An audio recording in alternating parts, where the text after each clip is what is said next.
A new redo. Last summer, during one of the ebbs of the coronavirus, I took Dea away for a 4-night trip to Connecticut for the first time out of New York City. It was ideal weather, and I couldn't wait to get a short break from the city. On the second day there, I had a freak accident of which I still don't understand why or how it happened, but the joint below my big toe became so swollen and inflamed I couldn't walk, and even lying down in bed was too painful. I was in agony, and it was as close to level 10 pain as I had ever felt. I was alone with Dea in a hotel in Connecticut. For the first time ever, I hadn't brought with me any of my usual what-ifs, such as Advil or even Tylenol, and the hotel concierge said that I needed to go to the ER because I was in too much pain. Dea came with me in her Sherpa bag, and we were in the ER until 5 a.m., finally being sent home with one pain pill and an incorrect diagnosis. It was not pseudo gout, but rather trauma to the joint. That same morning, we returned to New York City. It was awful, scary, and exhausting. Last week, Dea and I bravely traveled back to the same hotel in Connecticut for a new 2.5-day getaway. That may not sound stressful in the least, but for me it was a necessary do-over. Otherwise, I might continue to think about the dreadful experience from the previous summer and never go back. I have become the kind of person who needs to get back up as quickly as I can after a figurative fall or a real fall, so I knew it was fundamental to return to this lovely getaway an hour from the city. I had to rewrite the script of the last summer, no matter what it took. Some people thought it was brave, including the wonderful hotel manager with whom I had become friends. She couldn't believe that we would ever return there after what happened last summer. We did.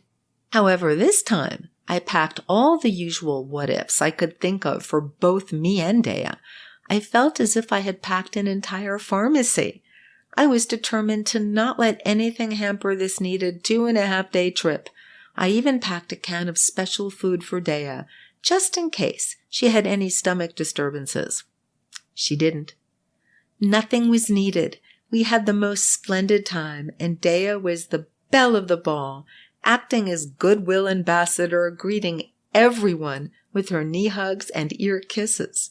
She adapted perfectly to our hotel room, curling up on the bed with me, playing with the new green and turquoise dinosaur squeaky toy that the hotel manager so generously left for her, and she never made any peeing mistakes. I always worry Dea might not eat while in a new environment, but she did. Dea loved smelling all the new scents in Connecticut.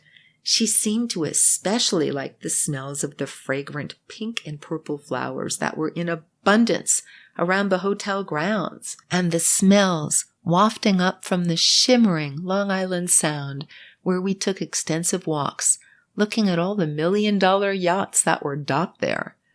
We had lunch at the hotel's terraced outdoor restaurant with friends, and Dea sat on my lap, behaving as perfectly as any dog owner could wish for.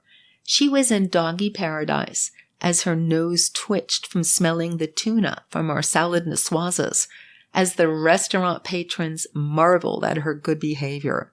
There was a woman who even waited to meet Dea after our lunch, thrilled with getting a wet Slurpee kiss and a knee hug. She thought Dea was the most obedient dog she had ever seen. Yes, that's true.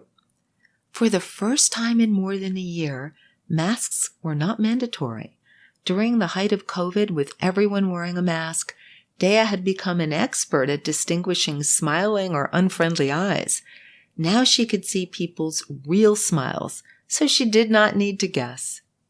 That afternoon, the hotel manager took me and Dea out on a boat ride with an entertaining sea captain who told us stories of who lives along the shoreline as he was pointing out all the mansions to our left and yachts to our right.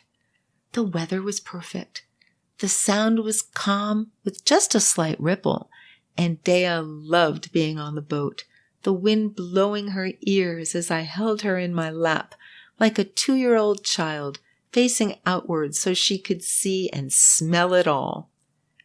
Dea and I got through our short break with flying colors. A success all around and no ER visit. Interestingly enough, with my adversity last summer came a blessing. I met some new people, became friends with the hotel manager, and succeeded in changing the script from last summer's bad memory. This was truly a redo for our pack of 2.